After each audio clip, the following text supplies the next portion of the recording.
আমন্ত্রণ জানাচ্ছি আপডেট সংবাদে। শুরুতেই জানিয়ে দিব গুরুত্বপূর্ণ শিরোনাম, এরপরেই থাকবে বিস্তারিত। মধ্যপ্রাচ্যের শান্তিকে ঝুঁকির মুখে ফেলেছে আমেরিকা, মন্তব্য রাশিয়ার। সামরিক সম্পর্ক জোরদার করতে হবে, ঘোষণা সৌদি আরব এবং ইরানের। পশ্চিমাদের সঙ্গে উত্তেজনার মধ্যে ইয়েমেনের নতুন প্রধানমন্ত্রী নিয়োগ। এদিকে ইরাকে হামলা নিয়ে যুক্তরাষ্ট্রের মিথ্যাচার। মিয়ানমারের আরও দুটি সেনা ঘাঁটি দখলে নিল মিয়ানমার বিদ্রোহী গোষ্ঠী। এবং সর্বশেষ জানাবো ৩৭০ আসনে জিতে বড় সিদ্ধান্ত নেব, ঘোষণা ভারতের প্রধানমন্ত্রী নরেন্দ্র মোদীর। শুনছিলেন সংবাদ শিরোনাম, এখন বিস্তারিত। তার আগে অনুরোধ থাকবে ভিডিওতে একটি লাইক দিন এবং কমেন্টস করে জানিয়ে দিন কোন জেলা থেকে বা কোথা থেকে আমাদের সঙ্গে যুক্ত রয়েছেন। মধ্যপ্রাচ্যের শান্তিকে ঝুঁকির মুখে ফেলেছে আমেরিকা, মন্তব্য রাশিয়ার। সিরিয়া এবং ইরাকে মার্কিন বাহিনী যে বিমান হামলা চালিয়েছে তা আন্তর্জাতিক আইন অনুসারে অবৈধ বলে মন্তব্য করেছে রাশিয়া। জাতিসংঘে নিযুক্ত রাশিয়ার রাষ্ট্রদূত ভ্যাসিলি নেবেনচিয়া গতকাল নিরাপত্তা পরিষদের জরুরি অধিবেশনে এই মন্তব্য করেন। তিনি বলেন, ইরাক, সিরিয়া এবং ইয়েমেনে বেআইনিভাবে হামলা চালিয়ে আমেরিকা মধ্যপ্রাচ্যের সংঘাতকে আরও উস্কে দিচ্ছে। নেবেনচিয়া বলেন, ইরাক, সিরিয়া ও ইয়েমেনে বিমান হামলা চালিয়ে আবারও আমেরিকা মধ্যপ্রাচ্য নীতিতে তাদের আগ্রাসী মনোভাব প্রকাশ করেছে, যা আন্তর্জাতিক আইনে সম্পূর্ণভাবে অগ্রহণযোগ্য। রাশিয়ার এই কূটনৈতিক বলেন, মধ্যপ্রাচ্যের চলমান উত্তেজনার মধ্যে আমেরিকা 3টি দেশে বিমান হামলা চালিয়ে মূলত আগুনে পেট্রোল ঢেলেছে, যা সরাসরি আন্তর্জাতিক শান্তি ও নিরাপত্তার জন্য ঝুঁকি সৃষ্টি করেছে। আমেরিকার এই ভূমিকার কারণে আন্তর্জাতিক সংকটে জাতিসংঘের ভূমিকাও গুরুত্বহীন হয়ে পড়েছে। ভ্যাসিলি নেবেনচিয়া জোর দিয়ে বলেন, সিরিয়ায় আমেরিকা যেসব ঘাঁটি তৈরি করেছে সেগুলো সম্পূর্ণভাবে অবৈধ, কারণ দামেস্কের অনুমতি না নিয়েই আমেরিকা সিরিয়ায় এসব ঘাঁটি গেড়েছে, সূত্র জানাচ্ছে পার্স টুডে। সামরিক সম্পর্ক জোরদার করতে হবে, ঘোষণা সৌদি এবং ইরানের। ইরান এবং সৌদি আরবের নিরাপত্তা ও প্রতিরক্ষা খাতে সহযোগিতা বাড়ানোর বিষয়ে দুই দেশের সামরিক কর্মকর্তারা গুরুত্ব আরোপ করেছেন। গতকাল সৌদি আরবের রাজধানী রিয়াদে বিশ্ব প্রতিরক্ষা প্রদর্শনী 2024-এর অবকাশে ইরান ও সৌদি সামরিক কর্মকর্তাদের মধ্যে এক বৈঠকে এ বিষয় নিয়ে আলোচনা হয়। বৈঠকে যোগ দেন ইরানের সশস্ত্র বাহিনী জেনারেল স্টাফের deputy head of operations brigadier general Bahman Behmard এবং Saudi chief of staff general Fayaz bin Ahmed Al রুয়াইলি।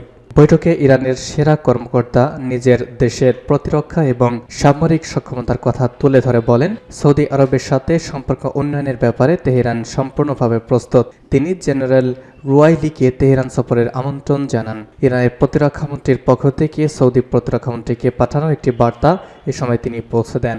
প্রদর্শনীতে অংশ নেওয়ার জন্য ইরানি প্রতিরোধ দলকে বিশেষভাবে ধন্যবাদ জানান জেনারেল রুয়াইলি। একই সঙ্গে তিনি তেহরান ও রিয়াদের মধ্যকার সামরিক ও প্রতিরক্ষা সম্পর্ক বাড়ানোর উপর গুরুত্ব আরোপ করেন। গতকালের এই বৈঠকের একটি ছবি প্রকাশ করেছেন সৌদি আরবে নিযুক্ত ইরানের রাষ্ট্রদূত আলী রেজা এনায়েতি। সামাজিক মাধ্যম এক্স পেজে তিনি ছবিটি প্রকাশ করেন। গত মার্চ মাসে চীনের মধ্যস্থতায় ইরান এবং সৌদি আরব সম্পর্ক প্রতিষ্ঠার বিষয়ে একটি চুক্তি সই করে 2016 সালে কতগুলো অনাকাঙ্ক্ষিত ঘটনার মধ্য দিয়ে দুই দেশের সম্পর্ক বিচ্ছিন্ন হয়ে যায়।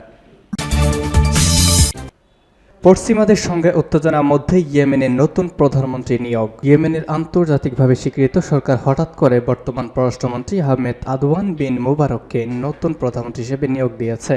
গতকাল বর্তমান প্রধানমন্ত্রী মঈন আব্দুল মালিক সাইদের স্থলে তাকে নিয়োগ দেওয়া হয়েছে। খবর আল জাজিরার।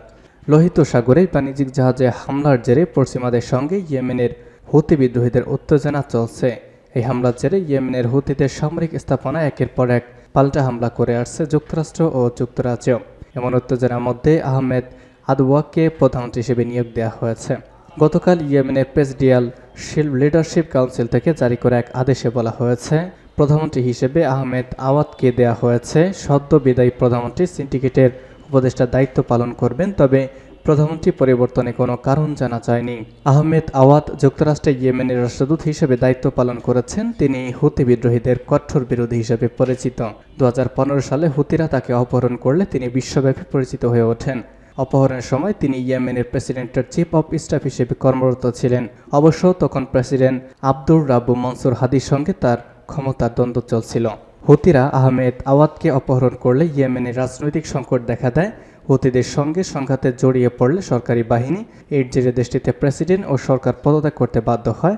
রাজধানী সানা সহ দেশটির বেশিরভাগ এলাকা হুতিদের নিয়ন্ত্রণে চলে যায়। 2018 সালে আহমেদ আওয়াদ জাতিসংঘে ইয়েমেনের দূত হিসেবেও দায়িত্ব পালন করেন। যুক্তরাষ্ট্র ভিত্তিক নাভান্তি গবেষণা গ্রুপের ইয়েমেন বিশেষজ্ঞ মোহাম্মদ আল বাশা বলেছেন, ইয়েমেনে সামরিক হস্তক্ষেপ করা সৌদি নেতৃত্বাধীন জোটের স্থপতিদের একজন আহমেদ আওয়াদ, তিনি হুতিদের দীর্ঘদিনের শত্রু।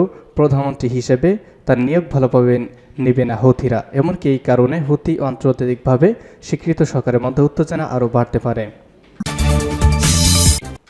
ইরাকে হামলা নিয়ে যুক্তরাষ্ট্রের মিথ্যাচার। ইরাকে ইরানপন্থী সশস্ত্র গোষ্ঠীদের নিশানা করে গত সপ্তাহে বড় ধরনের হামলা চালিয়েছে মার্কিন বাহিনী। হামলার পরপরই হোয়াইট হাউসের তরফ থেকে জানানো হয়েছে, ইরাকি সরকারকে আগে থেকে জানিয়ে এই হামলা করা হয়েছে। তবে ইরাক জানায় বিশ্ববাসীকে বিভ্রান্ত করতে এমন মিথ্যা দাবি করেছে যুক্তরাষ্ট্র। এবার সেই যুক্তরাষ্ট্র স্বীকার করেছে হামলার বিষয়ে তারা বাগদাদ সরকার আগে জানায়নি। খবর আল জাজিরার। গতকাল মার্কিন পররাষ্ট্র দপ্তরের উপমুখপাত্র বেদান্ত প্যাটেল বলেছেন, ইরাকে ইরান সংশ্লিষ্ট লক্ষ্যবস্তুতে হামলার আগে নয়, হামলার ঠিক পরে ইরাকি কর্মকর্তাদের জানানো হয়েছিল। তিনি বলেন, মধ্যপ্রাচ্যের সব দেশের মতো ইরাকও ঝুঁকি বুঝতে পেরেছিল যে আমাদের সেনা নিহতের ঘটনায় আমরা জবাব দিব। তবে শুক্রবার এই জবাব দেওয়া হবে তেমন কিছু ইরাককে আগে জানানো হয়নি। হামলার পরপরই আমরা ইরাকিদের বিষয়টি অবহিত করেছিলাম। গত মাসে জর্ডানে একটি মার্কিন সামরিক ঘাঁটিতে ড্রোন হামলায় যুক্তরাষ্ট্রের 3 সেনা নিহত হওয়ার জবাবে শুক্রবার ইরাক ও সিরিয়ায় ইরান সংশ্লিষ্ট 85টি লক্ষ্যবস্তুতে বিমান হামলা চালায় মার্কিন সামরিক বাহিনী। এসব হামলায় 2 দেশের 40 জনের মতো মানুষ নিহত হয়। এই হামলার একদিন পরে হোয়াইট হাউসের ন্যাশনাল সিকিউরিটি কাউন্সিলের মুখপাত্র জন কিরবি দাবি করেন, ইরাকি সরকারকে আগে থেকে জানিয়ে হামলা চালিয়েছে ওয়াশিংটন। তবে ইরাক ও মার্কিন এই হামলার নিন্দা জানিয়ে বলেছে, এই হামলা তাদের দেশের সার্বভৌমত্বের লঙ্ঘন। এর জেরে এই অঞ্চলে নিরাপত্তা খাদের দ্বার প্রান্তে পৌঁছে গেছে। ইরাকি সরকারের মুখপাত্র বাসিম আল ওয়াদি বলেন, তার দেশের সরকার এই হামলায় কোনো সহায়তা করেনি, আন্তর্জাতিক জনমতকে বিভ্রান্ত করে এবং আইনি দায় এড়াতে এমন মিথ্যা দাবি করেছে যুক্তরাষ্ট্র। মিয়ানমারের আরও 2 সেনা ঘাঁটি বিদ্রোহীদের দখলে। মিয়ানমারের কাচিন প্রদেশে সেনাবাহিনীর আরও 2টি ঘাঁটি দখলে নেওয়ার দাবি করেছে বিদ্রোহীরা। গতকাল বিদ্রোহীদের বরাতেই তথ্য জানিয়েছে সংবাদ মাধ্যম মিয়ানমার নাও। মিয়ানমার নাওর প্রতিবেদন অনুযায়ী কাচিন ইন্ডিপেন্ডেন্স আর্মি ও কাচিন পিপলস ডিফেন্স ফোর্স এর যৌথ বাহিনী কাচিন রাজ্যের এইস পাকান্ত এবং মানসি শহরে 2টি জান্তা ঘাঁটি দখল করেছে। কাচেন রাজ্যটি মিয়ানমারের সর্ব উত্তরে অবস্থিত। রাজ্যটির উত্তর ও পূর্ব দিকে চীন, দক্ষিণে শান রাজ্য এবং পশ্চিমে সাংহাই অঞ্চল ও ভারত। গত 2 ফেব্রুয়ারি বিকাল 4টায় KIA এর কাচিন পিডিএফের যোদ্ধারা সেনাবাহিনীর নাম 3 ঘাঁটি ঘেরাও করে হামলা চালায়। জান্তা বাহিনী ও বিদ্রোহীদের মধ্যে একটানা 4 ঘন্টা পাল্টাপাল্টি হামলা চলে। এক পর্যায়ে জান্তা বাহিনীর সেনারা রণে ভঙ্গ দিলে বিদ্রোহীরা ঘাঁটিটি দখলে নেয়। নাম 3 ঘাঁটি ছাড়াও এদিন মানসি শহরের আরেকটি ঘাঁটি দখলে নিয়েছে বিদ্রোহীরা। এবং সর্বশেষ জানাবো, 370 আসনে জিতে বড় সিদ্ধান্ত নেব বললেন নরেন্দ্র মোদী। সম্ভবত লোকসভা নির্বাচনের আগে বর্তমান লোকসভায় নিজের শেষ ভাষণ দিলেন ভারতের প্রধানমন্ত্রী নরেন্দ্র মোদী। প্রেসিডেন্টের ভাষণ দিয়ে ধন্যবাদ জ্ঞাপন প্রস্তাব নিয়ে বিতর্কের জবাব দিচ্ছিলেন তিনি। সেখানেই ভারতের এই প্রধানমন্ত্রী দাবি করেছেন, আসন্ন লোকসভা নির্বাচনে বিজেপি একাই 370টি আসন পাবে আর NDA আসন সংখ্যা 400 ছাড়িয়ে যাবে। এখানেই থামেননি মোদী। তিনি জানিয়েছেন, তৃতীয়বারের মতো ক্ষমতা এসে তিনি কিছু বড় সিদ্ধান্ত নেবেন যা আগামী 1000 বছরের জন্য ভিত তৈরি করে দিবে। তবে মোদী কি বড় সিদ্ধান্ত নিতে পারেন সে বিষয়ে কিছু বলেননি। তিনি জানিয়েছেন, মোদীর গ্যারান্টি, তৃতীয়বারের জন্য ক্ষমতায় আসার পর সরকার দেশকে বিশ্বের তৃতীয় সবচেয়ে বড় অর্থনীতি করবে।